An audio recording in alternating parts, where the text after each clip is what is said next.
Good morning, everybody. And how are you feeling this morning? It is a beautiful morning. It's Wednesday. Oh, yes, it's Wednesday, May 15th, 2024.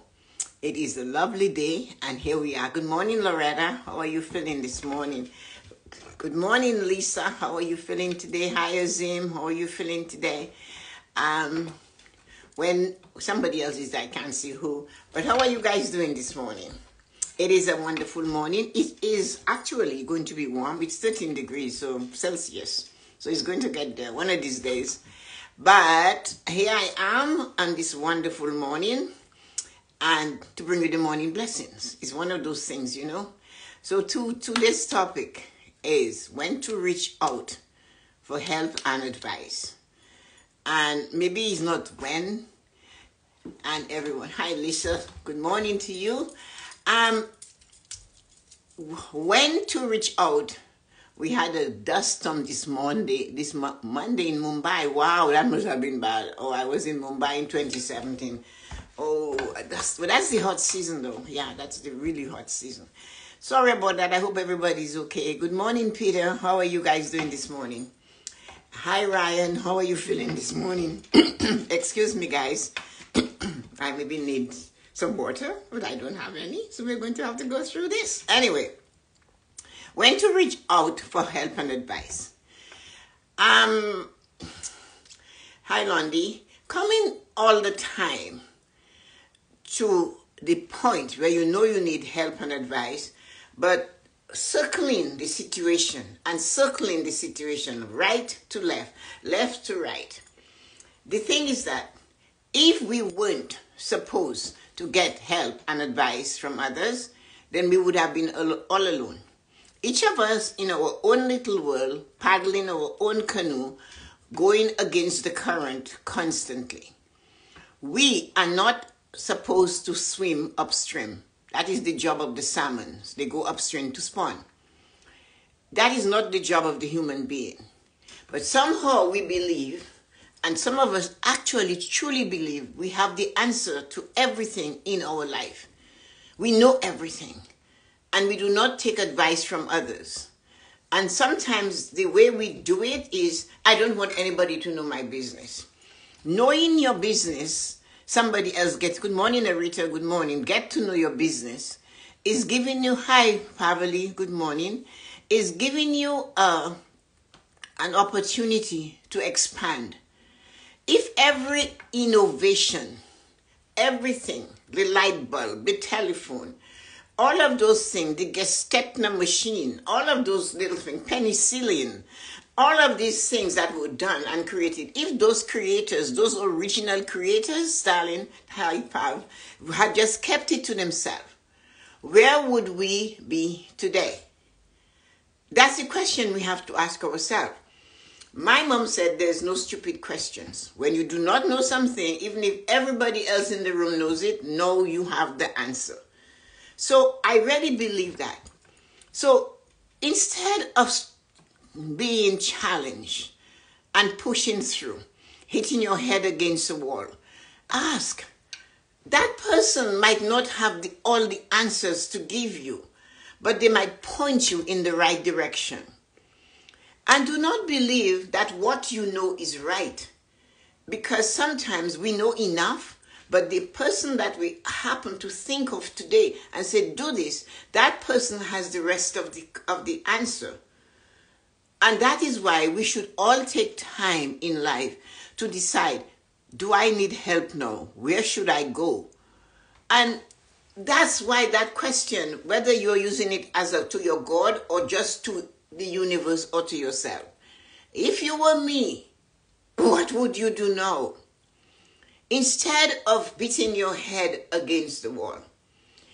Sometimes the wall we choose to beat our head against is the wall of somebody who we know. We know for sure that they do not have the answer, because we also know they're seeking the similar answer. So we get together and we start talking about how horrible whatever it is we're experiencing is together. And that just brings us down. I wonder though, if we could put ourselves together that way and say, you know what, Arita, you know, we are going through this challenge right now together. Let us put our head together and see what we can do. Do you know something? No, Tessa-Marie, but you said that, or you know this. Yes, I do. And yes, Arita says, yes, I do. And that is coming together to make the vaccine work, or to make penicillin be penicillin today. To go from creating the telephone with two things and hello, hello, the Morse code, so many things that they started with that brought us to where we are today. Good morning, Yoko. So yes, when to reach for help and advice, we need to know that. Instead of going around in a circle and hitting our head against walls, against nonsensical things and getting worse. The most times we think about those things that we need help with and we do not get the help. That is the thing that is holding us back from success. There are 5 pillars, we know that. I have to talk about the pillars because this is my core. There are 5 pillars we have. And they all have to be nurtured. And when, for example, when we are going through, sometimes later in our life, I have a young lady, I don't even know how old she is, like her exact age. Yesterday? Yeah, I had to get my winter tires taken off and I needed new tires. So Christy does my tires. And I met Christy in 2000 when TD bought Canada Trust. She worked with Canada Trust, but we got together because there was a common thing. I said, I love going to the National Exhibition in Toronto. It's over 115 years old. It's in August, the last 2 weeks of August. So I'm saying, I am going to the X. And she said, you go to the X? She's quite young, wasn't married, anything. And I said, yes, I go every year. I love going to the X. She said, I do too, but nobody wants to go to the X. Everybody disregards the X. She said, do you mind if I come with you? So Christy came with me to the X. Every year we kept going to the X. And we became friends working in the same branch. She got transferred somewhere else, but our friendship stayed the same. Then one day, she's talking to me on the way to the X, and she's expressing to me that, no, she got married, and I was invited to the wedding. And then how she met her husband today, and she went out to help her friend to paint their new house. And the friend said, oh, there's a guy across the street I would really like you to meet. And she met her husband there, Jay, and they got married. We went to the wedding. And then she said to me, I've been having a hard time trying to conceive. And I said to her, you're Catholic, aren't you? She said, yes. I said, well, just Google the Preto St. Gerard for pregnant mothers. And she did that. So anyway, Jay, her husband, would tease me and say, every night she's at the bed and she's kneeling down with her little prayer, repeating her prayer. So I found out, I have to tell you the story, because she asked, you know how she asked. So she said to me one day, one spring morning, she said, you know what? We have been going through this fertilization thing for a long time. So I'm going to take this summer off because it's not working. And I have one tube and it's blocked. I said, okay. So anyway, I didn't pay attention to her. And then we go on doing our stuff together. So then she said to me, guess what? I got up this this morning and something told me to take a pregnancy test. I took the pregnancy test and then it was positive. And then we had an appointment with the doctor because we're going back now for the in vitro situation. So she decided she and Jay going, and she tells Jay in the car. And then when she got there, the doctor said, yes, you are pregnant. And he said, I don't know how, but you're pregnant. So she had Colby. So 2 years later, she was trying to get pregnant maybe a year after Colby was born. So she went back to the doctor because she had these eggs and whatever going on. And the doctor said to her, just go and do it the same way you did it the first time. He pushed her off. So she went, her little Preto St. Gerard, and there she was, and she conceived and has Chase. So yesterday, when I went to get the tires, I'm looking at the pictures she had sent me of the boys as they're growing. We were sitting and talking for a while. And she said to me, you know, I don't know what is wrong with my skin, my face. And then she said, the doctor said it's premenopause. I said, oh, yeah, everything we do is always menopause. They can't use their brain for anything else. That's what I told her. So I said, have you tried this and that, the oils? And so she said to me, I said, will you do it? She said, yes, everything else you told me to do work. So why wouldn't I not do it? So she went and she's getting it done. But you see, the point is she asked. She asked. I gave her the only information I had. I grew up knowing you pray to St. Jared for good pregnancy, to be pregnant, whatever you choose. It's up to you though, and you have to believe. As he said, she knelt down with her little prayer in her hand every night and recited it. She believed. So anyway, one tube, and that one tube is blocked. She has 2 boys today, 13 and 11.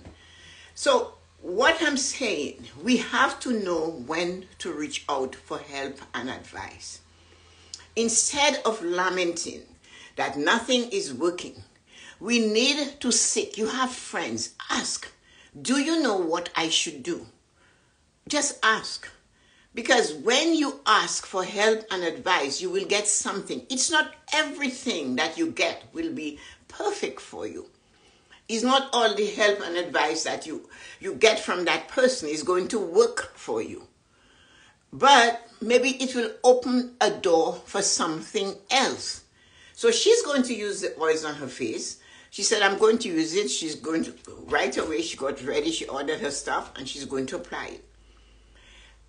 When you ask for advice though, and you get it, if you know you're not going to use it, then just don't use it. Or don't ask. Because sometimes that inspiration that hits you and says, you know, ask Arita what to do. Even when you're doing something on the internet, that's not my strength. So technology is hit and miss for me. Sometimes it works, sometimes it doesn't work. Sometimes I call Yuko, sometimes I call Tarun, but sometimes I have to call somebody I know that knows more than me and ask and wait and listen. And in the process of doing that, you will go slower because you stop to ask the question, but you will get further. So when you reach out for help and advice, you stop. You listen, you get the information. So that held you back. You're right back now. You're waiting, right? But the point is, once you have what you need, it's like giving gas to the engine. It's going to go smoother. You'll get there faster. Although you had to stop at that point and rest. So sometimes we need to ask the question, stop in the moment, listen to it, and then take action. What we do though, we do not wait. We do not listen. We just go and go and go. But there comes a time you have to stop. If somebody says to you and you're getting their help and advice from that person, and the person says to you, hey, stop this. Maybe you should do that. Do not put your back against the wall. You're asking for advice. And this thing about, I do not tell anybody my business, then you stay that way. We do not get information to keep entirely to ourselves. Life is not like that. If it were, we would still be traveling by a boat, catching the sail, the wind in a certain day to go to a certain place. As you all know, Columbus wanted to go east. He set his sail thinking he was going to go east. He ended up west. And there he found the Americas and all the islands of the Caribbean. So there you go. Dominica, he discovered on 3rd of November, so it was a Sunday. Being Spaniard, Italian, well, he was working for the Spanish king and queen at the time. He named it Sunday, Dominica. And all of them, the feast of St. Lucia was for St. Lucy. So we have to know those things. But we cannot go back and do what Columbus did, because now we have an airplane. Now we have rockets. Now we have big cruise ships that are bigger than many cities, have more people than many small countries. All happened because somebody asked, how can I improve on what I am doing? How can I improve on what is in front of me? How can I do it? They asked what it is I should do. And when they knocked on that door, that questioning door, it opened, it answered. So it's not every time you sit and you're not doing too good. Good morning, sister. You're not doing too good. And you sit and you refuse to ask for advice, and you refuse to even take advice. And you wonder, why are you faltering? Why are you tripping? Why you can see your chalice and you cannot reach it? Because you are too afraid to ask. God created all of us with unique gifts and talents. And those talents that we were given is to be shared, not to be hoarded, not to be kept for ourselves. Those talents are to enable us to do better and to help others to do better. So you need something. You need a word, a confident word. You say, I have this. Can you teach me how? I am never afraid of asking a question. I do not care who believes I'm stupid or not. I don't care. I will ask. I will ask and I will get it, and I'll say please and thank you. But you cannot believe that everything that happens to you, you know. Sometimes Arita said it to me a few weeks ago or last week. She said, now I know I have to stop and ask God, what should I do, God? Father God, what should I do? It's simple. What should I do? Before. So that takes time. You see where she stopped? She's asking for help and advice. So she had to stop. That is why I keep saying, go slow to go further. Rushing and rushing and rushing does not always make us get there, because sometimes in all our rushing is just to be slowed by something we did not expect. So that's why when you have to know when to reach out for help and advice. And do not be afraid. The more you do this with your personal feelings and what you say, you protect your business, and you do not share with others, or you do not ask others for help, the smaller you become. Your body actually shrivels. When people see you, they say, you look dry, you have no luster. Why you have no luster? Because you're so mean, you're keeping it inside. Look at Scrooge. He knew, when he was mean, he looked like you saw him coming and you want to duck. And when he started sharing his wealth, which was money, but it's not only money. He was jumping and he couldn't believe he was so happy. He had to be scared though. The ghosts of the Christmases before scared him. And that is what made him become a new person. And he found joy in his life. So many times when we are being mean to others, we are really being mean to ourselves. Hello, sweetie. We need to make sure we know when to reach out and ask for help and advice, not fearing that that person will know your business. I wonder what they will do though. They just know that you are going to ask, what should I do? People ask me. The thing is that there are those that ask me and those that don't for financial advice. I never say to the people that don't, this is what you should do. But what I've noticed, those that ask at a very early stage of their journey of getting financial advice, today I know for sure that because they say that all the time, that where they are so pleased. Because although the journey was small and creeping and going slowly, now that I am in my 80s, one of them said to me, she was 4 years older than me, I think, and I advised her. She said, I can do whatever I want. If my money, I have money, I invested it, I know what to do. Because she asked, what should I do? I want to have more. Hi, Hiroko, how are you doing? I want to have more. And I gave her. There are others who would not. And the same mouth is telling me, you know what, I really should have talked to you when you were at the bank, and I'm just going, well, I'm not at the bank. I can't help you now. Not that I can, but that is not what we do. We cannot go back. Remember yesterday what we talked about? Taking the past and saying, I should have, and well, it's too late. You still haven't asked, right? I really should have asked you when you were employed. Now you are unemployed at the bank, you're retired. I wouldn't ask you because you don't know. Assumptions.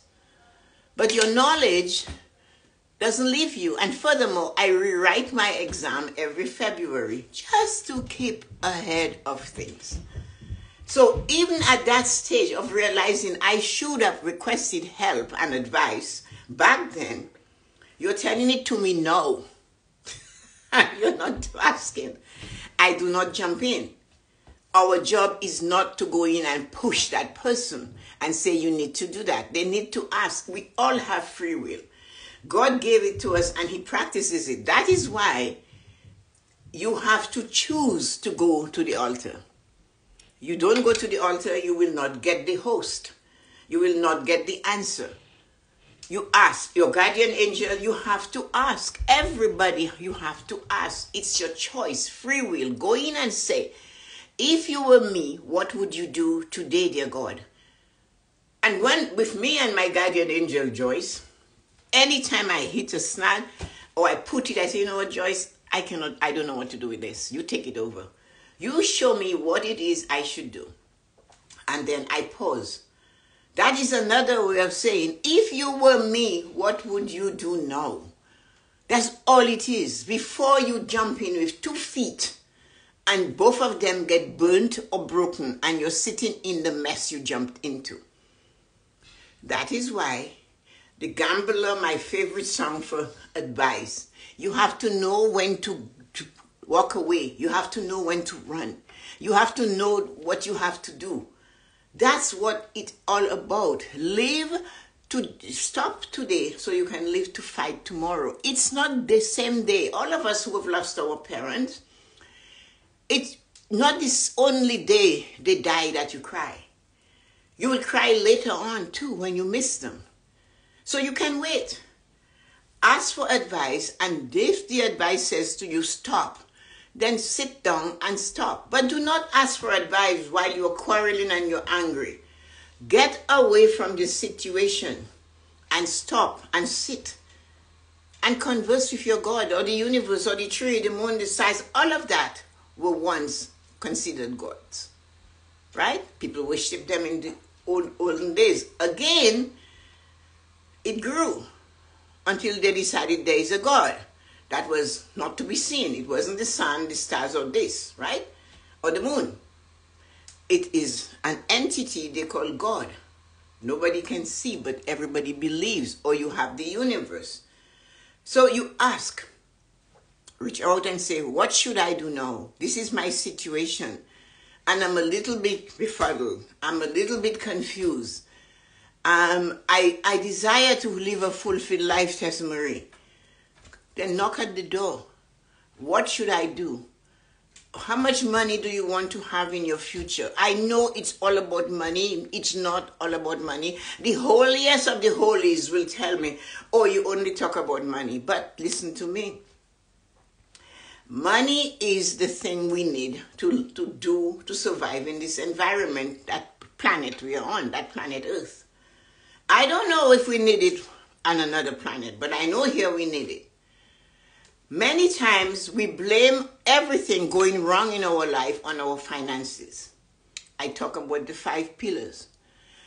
Our finance is not always the cause of our problem. It is a symptom of our emotional, the way we think about money and react to it, our mental acuity, our physical abilities, our spiritual connection.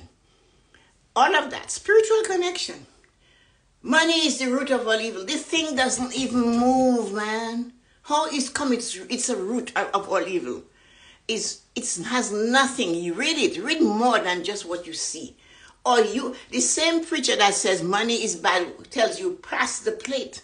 It doesn't make sense. Money allows you to have experiences you would normally had if you didn't have it. That's all. I learned that from Chris Rock. They said to him, if all the money you have, does it give you happiness? He said, no. Money allows you to have the experiences you would normally not have if you didn't have it.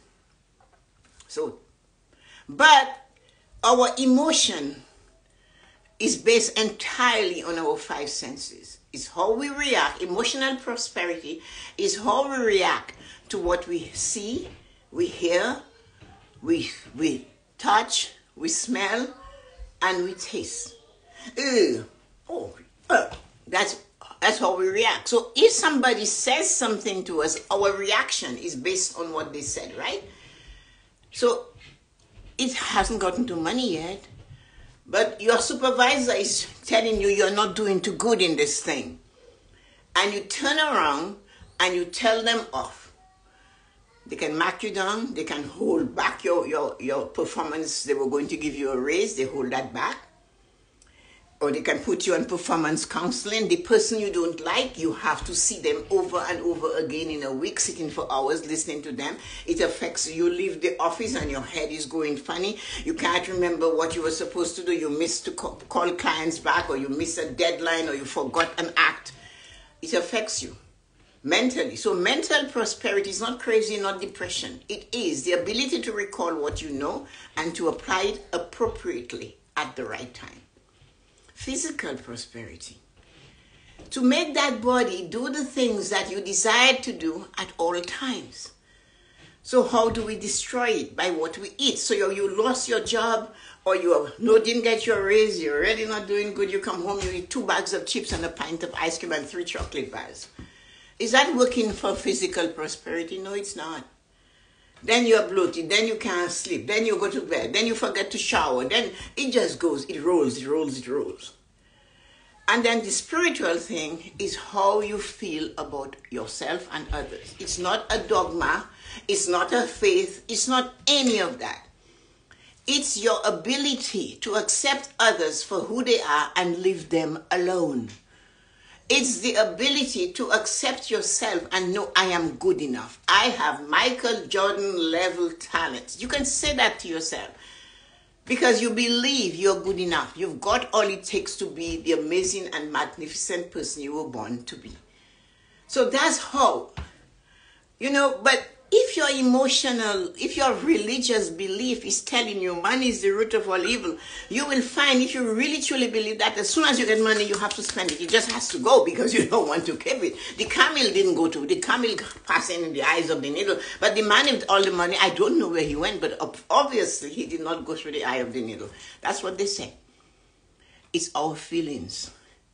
So when you do not know what to do, you either go to the God you worship, call a friend that has the information, ask somebody you know that has the proper training, and say, can you help me? And if a person like Christy, when she was talking to me about, she said, Tessa-Marie, I want to have a baby. I've done all this in vitro. That was the story I told you at the beginning, and it's not working. I have one tube and it's blocked, and I'm just going to stop. And then all I asked her, I said, you're Catholic, aren't you? She said, yeah. I said, well then, why don't you just say the prayer of St. Jared? Google it. I didn't even get to, I said, Google it. It must be on there. Everything is there. Dr. Google will give it to you. So she got it. And she conceived 2 children without in vitro with 1 blocked tube. The doctor said to her when she went back to use the eggs and the whatever she had set aside already, go back and do it the way you did it. Only because she talked with me. I don't know. All I know is that's what I was raised to do. You go, you pray, you find what you have to do. So I gave it to her. She took it. And she has a 13-year-old and an 11-year-old because she reached out. The woman who reached out, when she said to me, and we were both young, and she said to me, I give my husband my paycheck. And he gives me money. I go, you do what? I say, you effing crazy. I said, come on. You are working, you get a paycheck, and you give it to him, and then he takes your paycheck and hands you money, and he gives you your spending money. I said, are you crazy?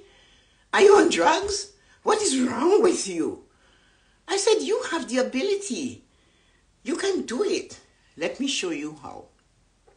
And I said, you work for the government, go and open a government, what do you call that thing? Credit union account. Get yourself ready to succeed. And today, she doesn't have to, and my mother taught me that. She said, make sure you have an account on your maiden name, even if you're married. If you're not working, she says, and your husband gives you money to buy groceries, she says, siphon. I don't know if you guys know what siphoning is. You know, if you have two cars, one has gas and the other one doesn't have gas, they put them close together and they take a hose, they put in the one with the gas, they pull it and boom, into the one without gas. So that's what she meant.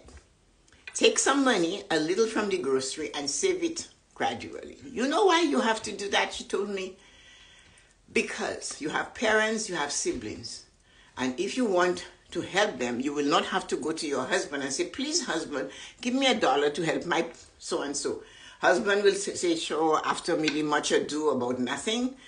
And then the day you step on that person's toe, my mother said to me, he is going to come back and say to you, yeah, right, your family can't even support themselves. I had to help you. There you go. You avoid that, right? So that's what I'm saying. Reach out. Ask questions. Ask for help and advice. Go to your God.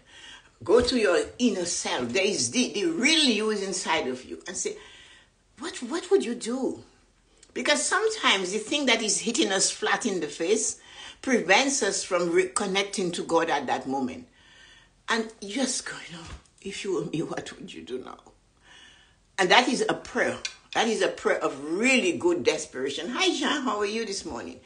And you just say it. If you were me, what would you do now? So when you do not know what to do, reach out, ask questions. Ask for the help and advice that you need so that you can live a fulfilled life.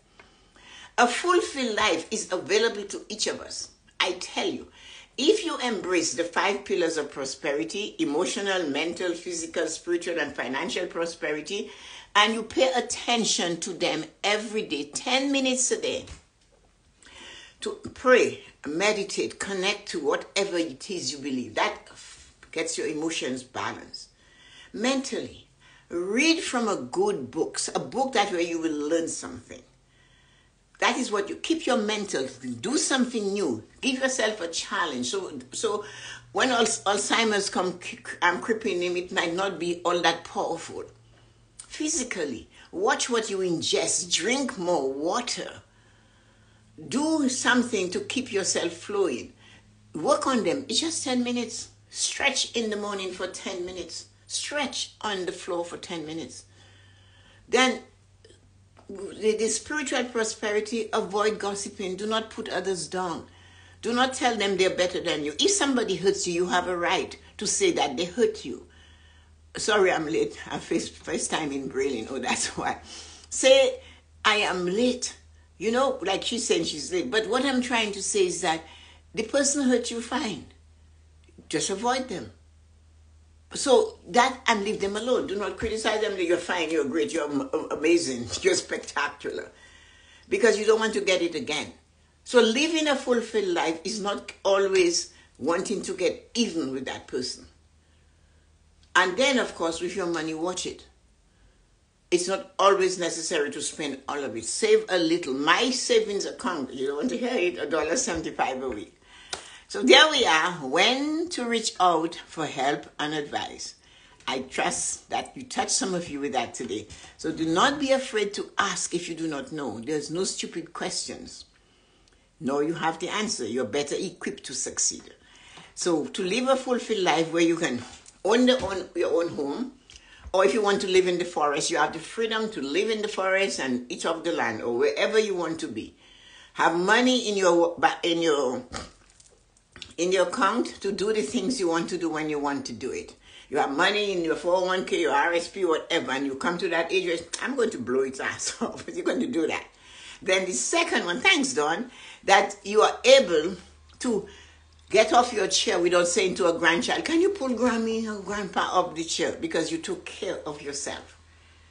And of course, spiritually, make no assumptions. You don't know, ask a question. Your opinion does not change people's life. Because what you think of others does not make it any better for them or for you. It's up to you. You make no assumptions. When you're talking about yourself, don't say, I'm old, I'm miserable, I'm this. No, I am amazing. And feel good. So if you speak good about you, you're going to speak good about yourself, about others. If you refuse to gossip, you just refuse to gossip. If you refuse to repeat, you refuse to repeat. All of that is keeping yourself there. Make no assumptions. You don't know and you really want to know, ask them a question. The only thing that you can do to make sure you live that fulfilled life, is to do your best in whatever you do. That's why when I come here in the morning, I told you guys that yesterday. When I wake up and I'm ready, I'm leaving my bedroom ready to start my 5 things, my emotional, my prayer and all of that. I say, okay, Father God, let's go give them 100% of us. When I come here, I give you my all. That's all I've got. And I give my best to you. So have a great day. And let me see who is hanging with us still. Hello, Rosie, 84M. Rita, I don't know that person, but I'm sure you're there for some reason or the other. Hi, Yuko. Hi, Lisa. Hi, Colleen. Hi, Colleen. Hi, Julie. Hi, Dawn, my sister. Hi, Ryan. Hi, Loretta. Thank you, wonderful and amazing human beings. Have a great and amazing day. It is Wednesday, so do something nice for yourself today. Bye, guys. Thank you.